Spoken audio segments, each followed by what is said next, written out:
when you think of Chinese cars, you probably think of this, right? What you probably don't think of is this, the Nio ES8. It's a luxury SUV that could be coming to American roads sooner than you think. Today, we're gonna drive one of the first Chinese cars in the US. Does this car stand a chance of breaking into the US market? Is it worth the $70,000 price tag? Has China cracked the code on giving American buyers what they want? This car is a big, big deal, so let's get right into it. Welcome to Donut. So this is it, Jimmy, the Nio ES8. Wow, it's a little big. I do like the headlights a lot. They're very sleek. You know, a lot of thought went into the aerodynamics, making this thing as efficient as possible going down the road. Something interesting, you'll notice the camera pods up top. Yeah, a lot of cameras on this. Looking at it from the side, Jimmy, I like the side profile view. I actually really like the rear of the car though. I love how it comes down a little bit more. Kind of reminds me of a Range Rover a little bit back here. We got another camera pod up top. Again, this thing's... How many cameras is that? 8 now? We got 2, 3, 5, I think 11 total cameras. That's a lot of cameras. Overall, I think it's a pretty good looking car, especially compared to some other new EV SUVs that we've driven in the past, which did not do it for me. This, I think, it looks good. Yeah, I love the taillight too. It's so cool. That's really hot right now, and I think it looks pretty good on this guy. Jimmy, what do you say we get in the car and check it out? Who's this guy?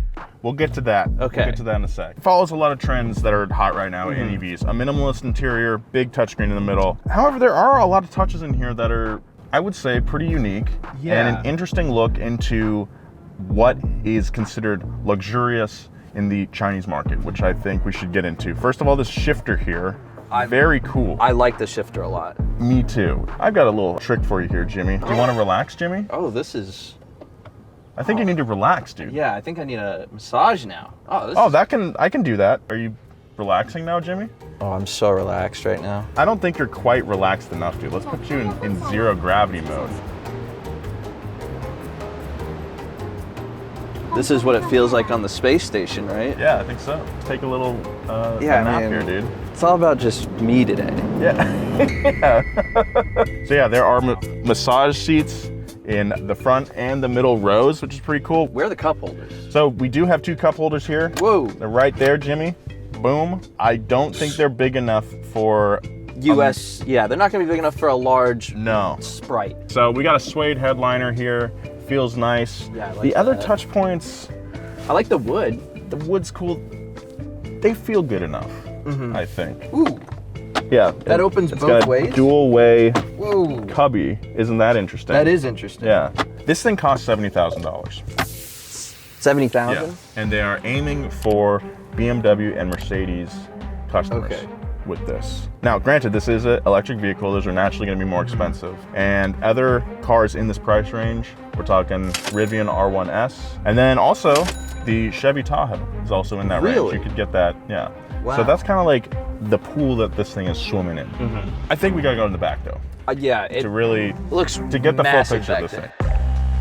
So this section right here, these seats are where I think it starts to become more apparent that this is not an American or European car. There are some features I think are kind of like unique to the Chinese market. These captain seats, they have the massage function, which is awesome. Okay, that's nice. But also there's just like cool touches like the cup holder here. Whoa. That's hidden in the armrest. I don't know why that's so cool to me, but I love it. That is really cool. It's just neat. It does feel different, you know? We got a little cubby here, but also your USB-C right here. I don't know, there's just something about it, about this design. It's thinking of everyone in the car. We also have some controls down here. We can control our climate. We can control the music in the car from this touchscreen back here. All right. You can control the passenger seat in front of you. If you feel like you don't have enough room, Jimmy, front passenger seat collapse. So overall, Jimmy, I think like the materials, like the leather, the seat here, I'm not sure what this material is. It just doesn't feel quite like a $70,000 car. I will say the leather does feel a little to be desired. There are some very interesting ideas in here that I think other cars in that same price category don't have. This is my Millennium Edition Ford F-250, and currently it sounds like a sad walrus.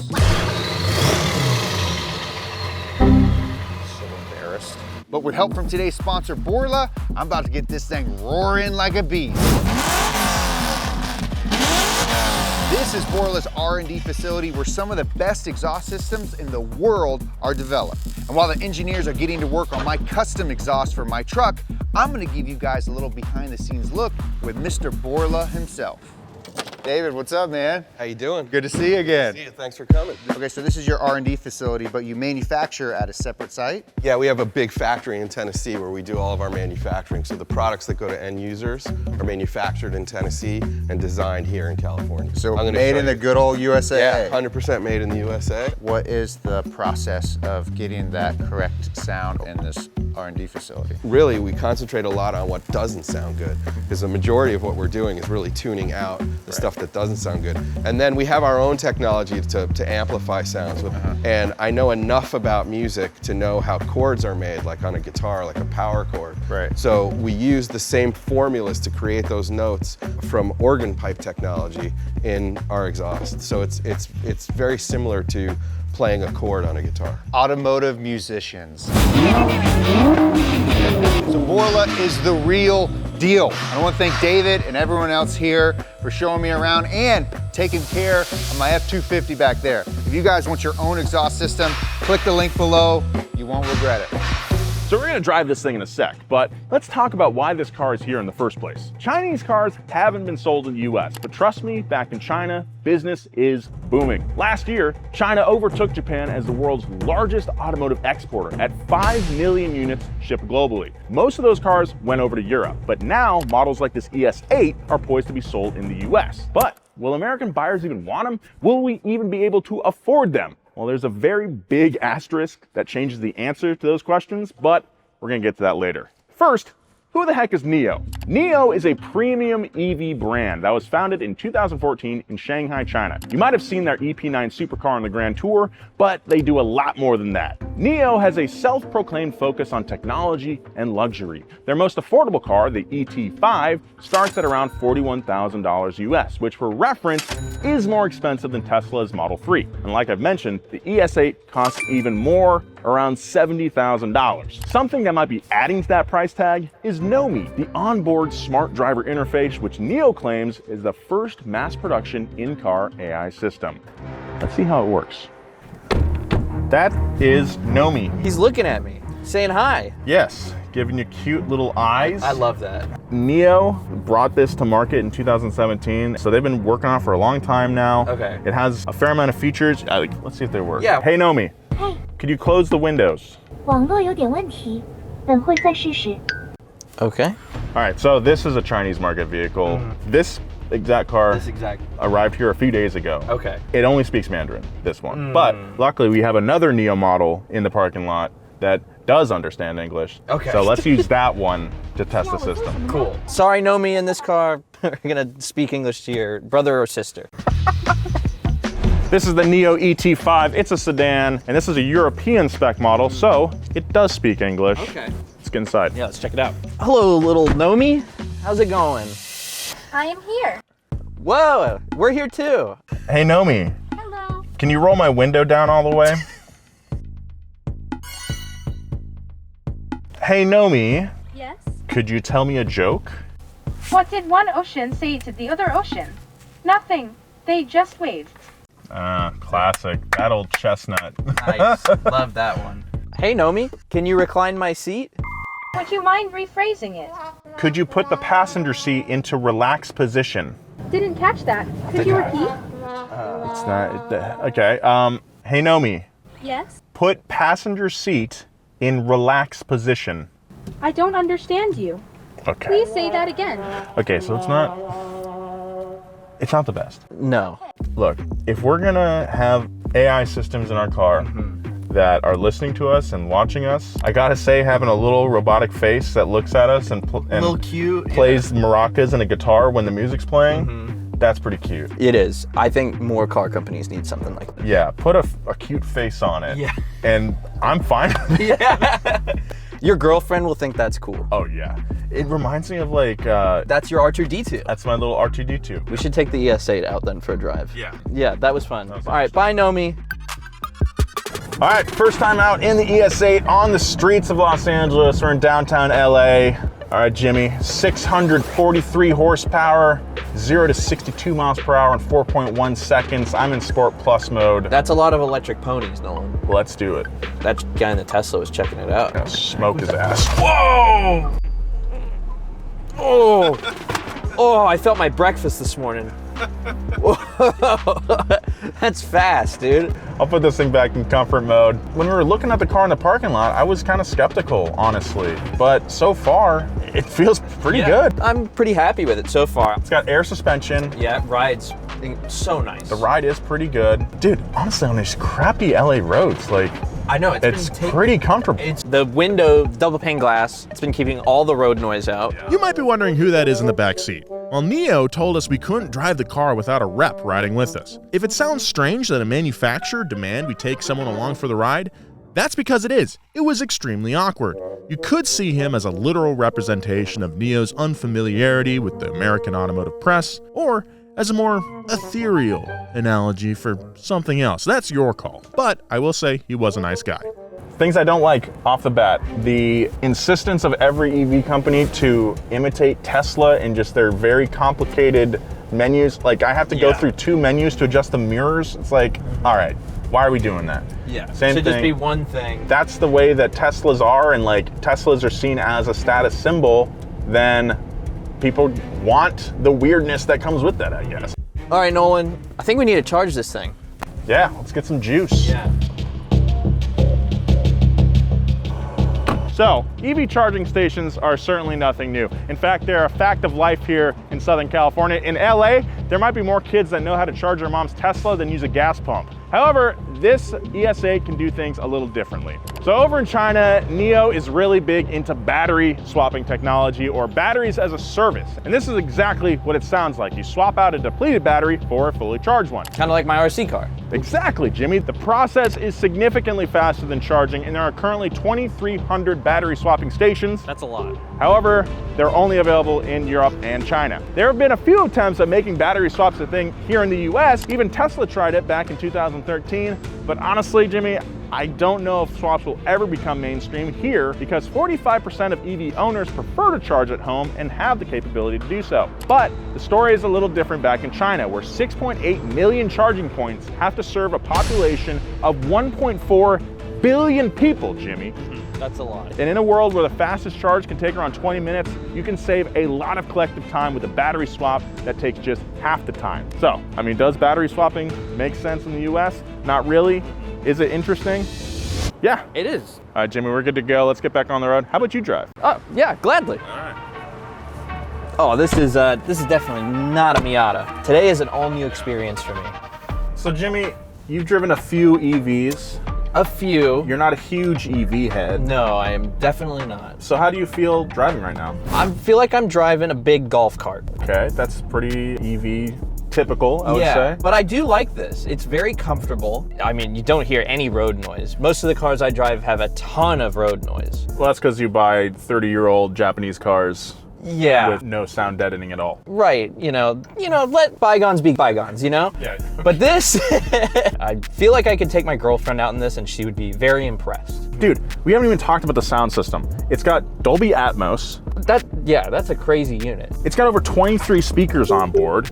It sounds great. I like it. Has a lot of punch. And that's what's cool about these VG engines. They were super overbuilt. Hey, do you think the turbo is the adrenaline gland of the car? Engine is the heart, oil is the blood. Are the drive shafts the legs, or is it the axles? It's the axles! But I'm willing to admit the bumper is the butt if you admit that the CV joint is the knee.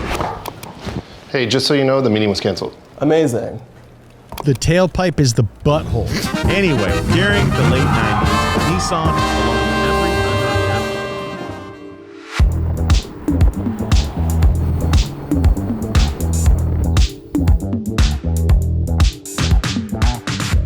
You know, for $70,000, I think some things need to be improved here or there, which brings me to something we haven't mentioned yet. What's that? The tariffs. Tariffs? Yes, Jimmy, tariffs. Uncle Sam announced he'd be increasing taxes on EVs of Chinese origin from 25% to 100%, effectively doubling the cost of cars like the ES8. Tariffs are nothing new. Back in the early 60s, Lyndon B. Johnson needed support from the UAW, the Auto Workers Union, to pass the Civil Rights Act of 1964. As an olive branch of the union, the government instituted the now famous chicken tax, a 25% tax on all imported light trucks aimed at protecting American auto industry jobs from foreign competition like the Volkswagen Type 2 bus. It remains in effect today, ironically keeping Volkswagen from selling trucks like the commercial version of the ID Buzz in the US. Today, this whopping 100% tax on Chinese EVs is designed to do pretty much the same thing, making it more expensive for American consumers to buy cars like this one. But why? Well, the real crux of this issue is that many Chinese EV manufacturers are state-backed, meaning they receive funding from the government, allowing them to operate at a loss while continuing to grow. These government subsidies, along with a heavily automated manufacturing process and lower auto worker wages over in China, allow these automakers to undercut their American counterparts. The US government sees that as a threat. I mean, how do you compete with companies that don't need to be profitable? Let's put things into perspective. While the first Model T rolled off the assembly line in 1908, there was no car industry to speak of over in China. The country's car industry would start percolating in the 1950s with help from the Soviets, but wouldn't truly begin in the free market sense until the 1990s. The reasons for this delay are truly fascinating and incredibly complex. And let's be honest, I'm a YouTuber who likes to do burnouts, so we both know I'm not qualified to get into all that. But what you do need to know is that in 1994, the Chinese government designated the car industry as a pillar industry, basically a sector that other industries can grow from, like metallurgy or electronics. If China wanted the top spot on the world stage, a car industry was necessary, but they had to make a century's worth of progress in just a couple decades. And if this car is any indication,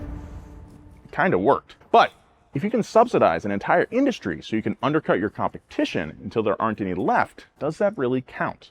Frankly, I don't know if it matters. In the end, power is power, and China's subsidies are bankrolling their manufacturers' gamble in the US, and the tariff is Uncle Sam calling their bluff.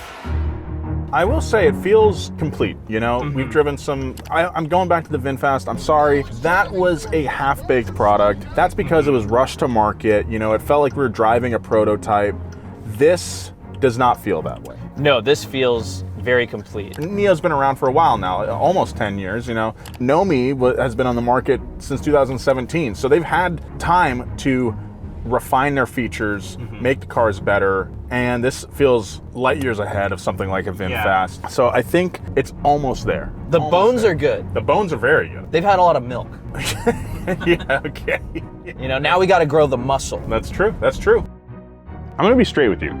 I didn't expect this car to be good. And with the tariff now in play, this thing would cost you $140,000, and it's not worth that. But I'm still impressed. This thing isn't mind-blowing, but it's clearly competent. We asked if America is ready for Chinese cars. Now this is an anecdote, but a guy in an Audi SUV yesterday had us roll down our windows to ask us what we were driving. I told him it was a Nio and from China, and he said it looked very nice. I think American buyers are ready for Chinese cars, but I don't know if American companies are ready for Chinese cars. I pray that Detroit is using the time the tariffs just bought them to get their ass in gear. The Chinese companies like Nio, they're gonna find a way to sell their cars in the US without the tax, like building factories in North America, heck, even Michigan. It could happen. But if there's a Chinese EV selling like hotcakes in the US in 5 years, I'm not gonna blame China. I'm not gonna blame the people who buy them. I'm gonna blame Detroit for failing to act. This car is good. Detroit, clock's ticking. Let's get going. All right, thanks for watching.